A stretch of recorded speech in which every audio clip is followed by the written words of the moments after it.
விளம்பரங்களில் காட்டப்படுற மாதிரி இந்த ஒரிஜினல் மாம்பழத்திலிருந்து எடுக்கப்படுற ஜூஸ் தான் இந்த பாட்டிலுக்குள்ளே இருக்குதா அப்படிங்கிறத சின்ன ஒரு சேம்பர் மூலமாக லைவாக இன்னைக்கு செக் பண்ணிடலாம். அதே மாதிரி ஆரஞ்சு ஃப்ளேவர் கொண்ட இந்த குளிர்பானத்தில் உண்மையாகவே ஆரஞ்சு ஜூஸ் இருக்குதா அப்படிங்கிறதையும் பார்த்துடலாம். இப்போ என் கையில் இருக்கிற இந்த ஆரஞ்சு ஃப்ளேவர் கொண்ட குளிர்பானத்தில் இந்த ரின் அளவு மிக்ஸ் பண்ணால் என்ன நடக்குது அப்படிங்கிறத நீங்களே பாருங்க. அதுக்கப்புறம் நாம என்ன பண்ண போறோம்னா இந்த ஒரிஜினல் ஆரஞ்சுலேருந்து கொஞ்சம் ஜூஸ் எடுத்துட்டு அந்த ஜூஸில் நாம இந்த ரின் அளவு மிக்ஸ் பண்ண போகிறோம். மிக்ஸ் பண்ணும்போது இந்த ரெண்டுக்குள்ள வித்தியாசத்தை நீங்களே லைவாக பாருங்க.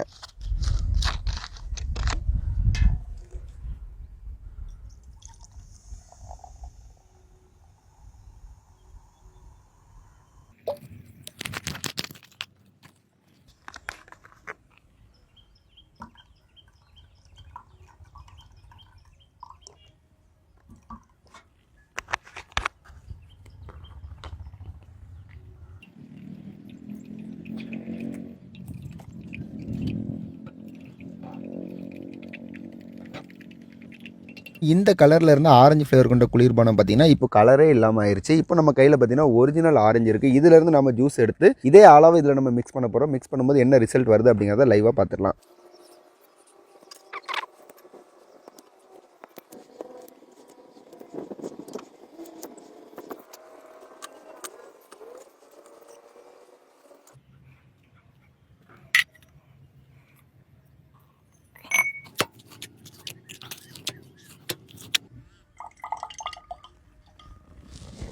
இப்போ நம்ம ஒரு வழியாக அந்த ஆரஞ்சு பழத்துலேருந்து ஆரஞ்சு ஜூஸை நேரடியாக நம்ம எடுத்துட்டோம். இப்போ அடுத்ததாக நம்ம இந்த ஒரிஜினல் ஆரஞ்சு ஜூஸில் நாம் இந்த அளவு மிக்ஸ் பண்ணி பார்க்கலாம். எந்த மாதிரி ரிசல்ட் வருது அப்படிங்கிறத பாருங்கள்.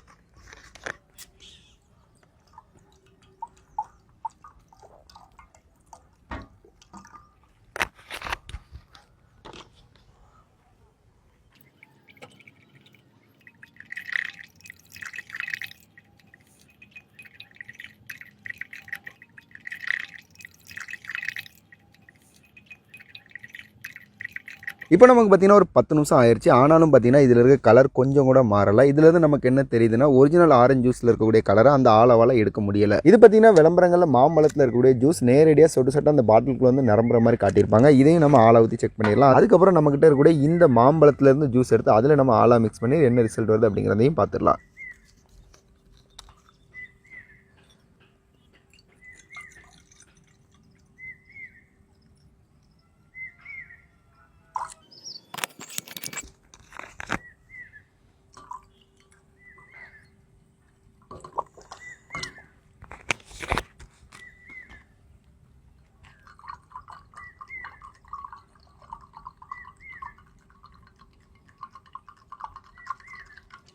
இப்போ நீங்கள் பார்த்தாலே தெரியும் இந்த கலரில் இருந்த குளிர்பானம் பார்த்தீங்கன்னா இப்போ கலரே இல்லாமல் ஆயிடுச்சு. இப்போ நம்மகிட்ட கூட இந்த மாம்பழங்கள்ல இருந்து ஜூஸ் எடுத்து கலர் மாறுதா அப்படிங்கிறத நம்ம லைவாக செக் பண்ணிடலாம்.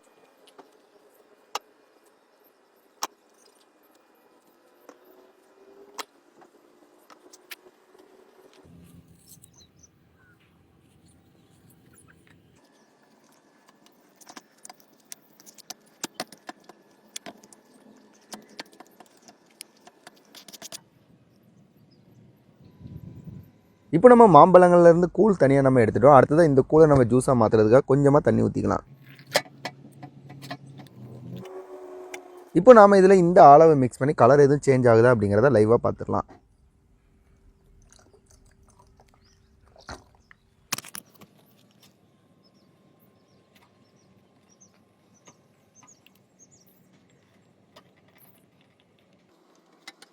இப்போ நமக்கு பார்த்தீங்கன்னா 10 நிமிஷம் ஆயிடுச்சு. ஆனாலும் இந்த ஆளாவால் இந்த ஒரிஜினல் மாம்பழத்தில் இருக்கக்கூடிய அந்த கலரை இதால் எடுக்க முடியலை. இப்போ நீங்களே பார்த்துருப்பீங்க நாம ஒரிஜினலாக போட்ட அந்த ஜூஸில் இருக்கக்கூடிய கலரை இந்த ஆளாவால் எடுக்க முடியலை. ஆனால் நம்ம கடைகளில் வாங்கின குளிர்பானங்களில் உள்ள கலரை இந்த ரின் ஆளாவால் ரொம்பவே ஈஸியாக எடுக்க முடிஞ்சுது. அது எதனால அப்படின்னா பொதுவாக இந்த மாதிரி மேங்கோ ஜூஸோட விளம்பரங்களில் பார்த்தீங்கன்னா மாம்பழத்தில் இருக்கக்கூடிய சாறு இந்த பாட்டிலுக்குள்ளே நேரடியாக உளுந்து நிரம்புற மாதிரியே காட்டுவாங்க. ஆனால் உண்மையாகவே இதுக்குள்ளே ஃபுல்லாக மேங்கோ சாறு இருக்கான்னு கேட்டிங்கன்னா கண்டிப்பாக கிடையாது. அதை நாங்கள் சொல்லலை. அதை இந்த பாட்டிலுக்கு பின்னாடியே சின்னதாக போட்டிருப்பாங்க. அதை நீங்கள் வாசித்தாலே உங்களுக்கே தெரியும். அதே மாதிரி இந்த குளிர்பானத்தில் வந்த அந்த விளம்பரத்தில் பார்த்தீங்கன்னா ஆரஞ்சு இருக்கிற மாதிரியே காட்டியிருப்பாங்க. அதே மாதிரி இந்த ஸ்டிக்கர்லையும் பார்த்தீங்கன்னா அங்கங்கே ஃபுல்லாக ஆரஞ்சு பழத்துடைய படங்கள் தான் போட்டிருக்குது. அப்போ இதில் ஆரஞ்சு ஜூஸ் இருக்குமான்னு கேட்டிங்கன்னா இதுலேயே அவங்க என்ன போட்டிருக்காங்கன்னா வித் ஆடட் ஆரஞ்சு ஃப்ளேவர்னு சொல்லி போட்டிருக்காங்க. அதாவது ஆரஞ்சு ஃப்ளேவர் தான் இதில் ஆட் பண்ணியிருக்குன்னு சொல்லி இவங்களே போட்டிருப்பாங்க. அப்போ அந்த குளிர்பானத்தில் அப்படி என்னதான் இருக்குது அப்படிங்கிற சந்தேகம் உங்களுக்கு வரலாம். அதுக்கு பார்த்தீங்கன்னா பின்னாடியே பார்த்தீங்கன்னா இன்க்ரீடியன்ஸ் அப்படின்னு சொல்லி போட்டிருக்காங்க. அதில் என்னெல்லாம் இருக்குது அப்படிங்கிறத பின்னாடி இருக்கிற இன்க்ரீடியன்ஸை நீங்கள் வாசித்தாலே உங்களுக்கு தெரியும். இப்போ இதுலேருந்து நமக்கு என்ன தெரியுதுன்னா விளம்பரங்களை காட்டுற மாதிரி தான் இதுக்குள்ளே இருக்கும் அப்படிங்கிறது அர்த்தம். அர்த்தம் கிடையாது. இதுக்கு பின்னாடி இருக்க அந்த இன்கிரீடியன்ஸில் என்ன எழுதியிருக்கோ அதுதான் இதுக்குள்ளே இருக்கும். அதனால நீங்கள் ஒரு பொருள் வாங்கும்போது விளம்பரங்களை பார்த்து வாங்காமல் அந்த பொருளில் பின்னாடி இருக்கிற அந்த இன்கிரீடியன்ஸ் அப்படிங்கிறது தெளிவாக வாஸ்து வாங்க. இப்போ நீங்கள் ஒருவேளை ஒரிஜினல் பழ ஜூஸ் குடிக்கணும்னு ஆசைப்பட்டீங்கன்னா நேரடியாக பழக்கடைக்கு போங்க. அங்கே உங்கள் கண்ணு முன்னாடியே ஜூஸ் போட்டு குடிப்பாங்க, அதை வாங்கி குடிங்க. அப்படி இல்லைன்னா பழங்களை உங்கள் வீட்டுக்கு வாங்கிட்டு போய் நீங்களே ஜூஸ் போட்டு குடிங்க. அதே மாதிரி பாட்டிலில் வரக்கூடிய ஜூஸ்களை குடிக்கிறதும் குடிக்காதும் உங்களுடைய தனிப்பட்ட விருப்பம்.